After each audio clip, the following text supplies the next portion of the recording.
चलिए आज की क्लास हम लोग स्टार्ट करते हैं। पिछला क्लास आप लोग नहीं देखे हैं तो जाकर के चैनल पर ज़रूर चेक करें, और चैनल पर नए हैं तो चैनल को सब्सक्राइब करके आप लोग बेल आइकन दबा लीजिएगा, ताकि सीटेट से संबंधित आपको जानकारी इस चैनल पे दिया जाता है। चलिए आज की क्लास में हम लोग देखेंगे शिकारी पौधे। काफ़ी महत्वपूर्ण टॉपिक है, आप लोग इसको ध्यान से देखेंगे। कई बार सीटेट में इससे संबंधित क्वेश्चन आपसे पूछा गया है।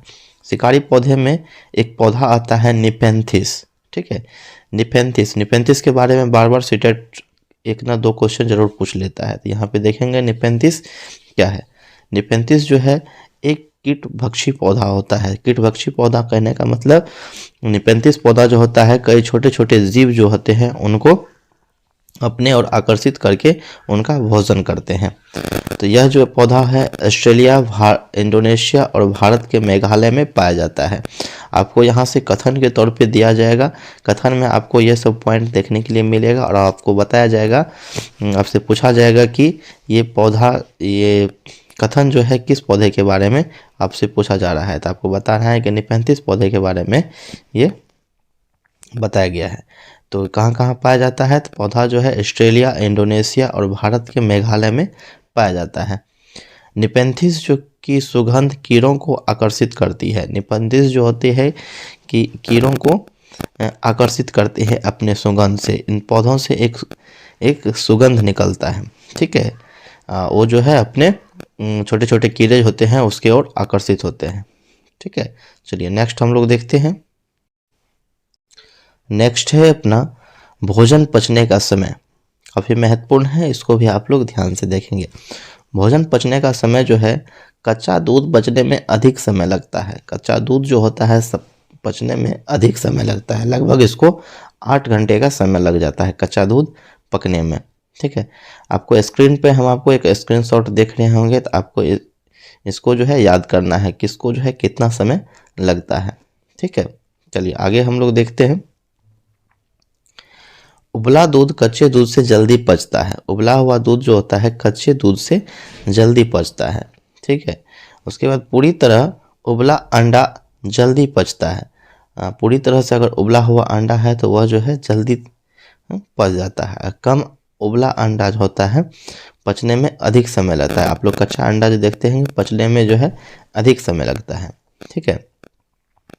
फेंटा हुआ कच्चा अंडा सामान्य समय में पच जाता है। फेंटा हुआ कच्चा अंडा जो होता है वो सामान्य समय में पच जाता है। कच्चा अंडा धीरे धीरे पचता है। कच्चा अंडा जो होता है बहुत धीरे धीरे पचता है। आपको यहाँ पे स्क्रीनशॉट एक दिख रहा होगा, इसको आप लोग एक बार अपने स्तर से पढ़ लीजिए, ठीक है। इसको आप लोग ध्यान रखिएगा, इसी संबंधित आपको क्वेश्चन देखने के लिए मिलेगा। चलिए नेक्स्ट हम लोग देखते हैं।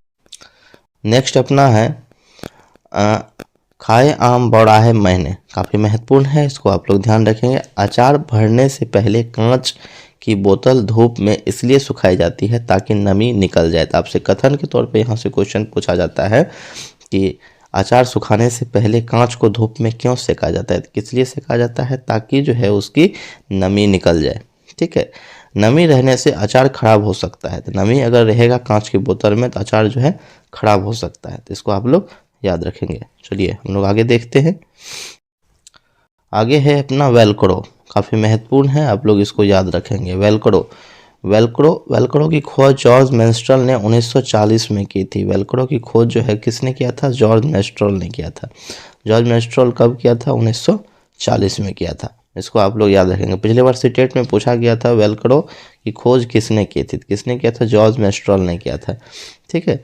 वेलक्रो बीजों के छोटे छोटे हुक से प्रेरित होकर बनाया गया है। तो वेलक्रो जो होता है बीज के छोटे छोटे बीज जो होते हैं उसको उससे प्रेरित होकर बनाया गया। तो वेलक्रो क्या होता है, वेलक्रो आप लोग देखे होंगे इस स्लीपर या शूज में, चप्पल में एक छोटा सा चिपकाने वाला, इस तरीके से चिपकाने वाला होता है, उसी को वेलक्रो कहा जाता है, ठीक है।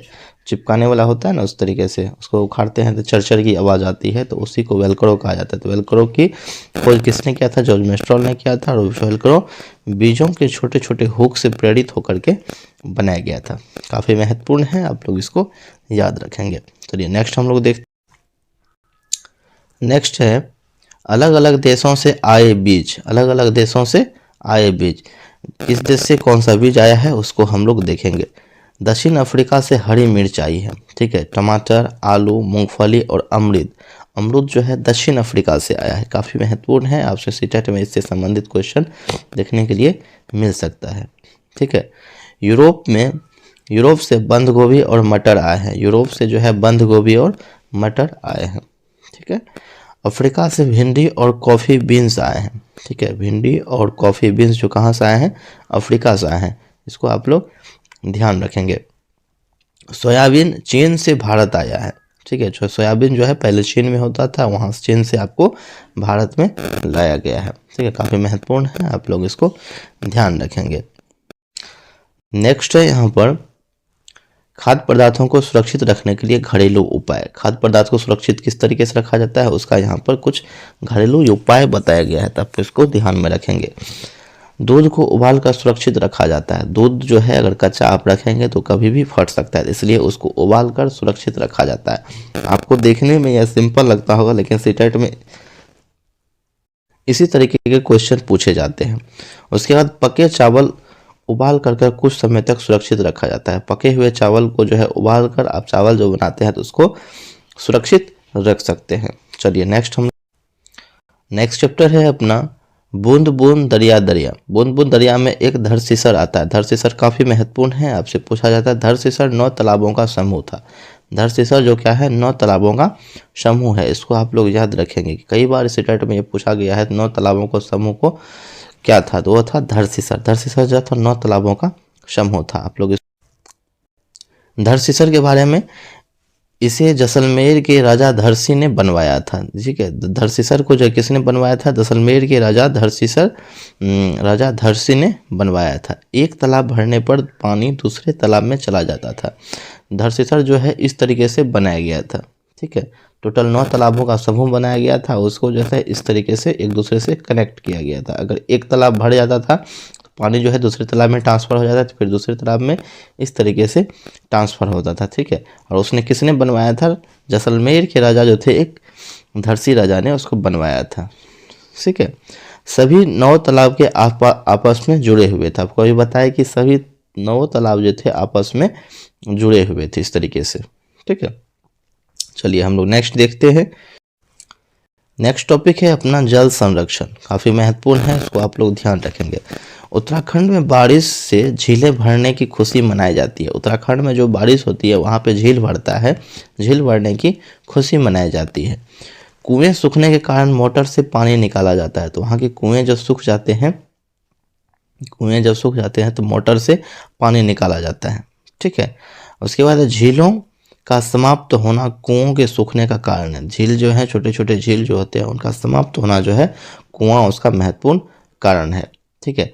उसके बाद ज़मीन को सीमेंट से पक्का करने पर ज़मीन का पानी नहीं जाता है। ज़मीन में जो है पानी नहीं जाता है। आप देखेंगे घर पे आप सीमेंट पक्का कर दिए हैं तो उसका पानी जो है ज़मीन के अंदर नहीं जाता है, तो वह वाष्प होकर के ऊपर की ओर उड़ जाता है, ठीक है। चलिए नेक्स्ट हम लोग देखते हैं। नेक्स्ट अपना है जोधपुर की कहानी। काफ़ी महत्वपूर्ण है, आप लोग इसको भी ध्यान रखेंगे।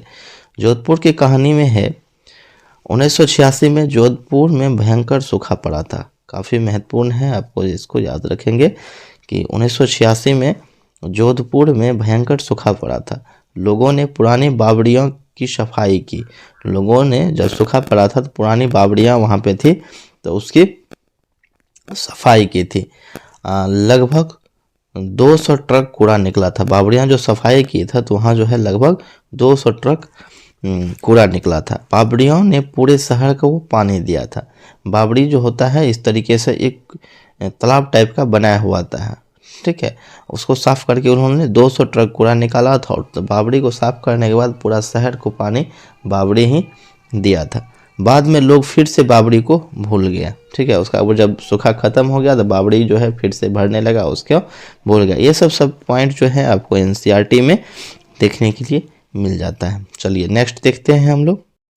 चलिए आज के लिए बस इतना ही। नेक्स्ट वीडियो में हम लोग नेक्स्ट चैप्टर करेंगे। तब तक के लिए आप लोग वीडियो को लाइक कीजिएगा, चैनल को सब्सक्राइब करके आप लोग बेल आइकन दबा लीजिएगा। फिर कल मिलते हैं अगले वीडियो के साथ। तब तक के लिए धन्यवाद।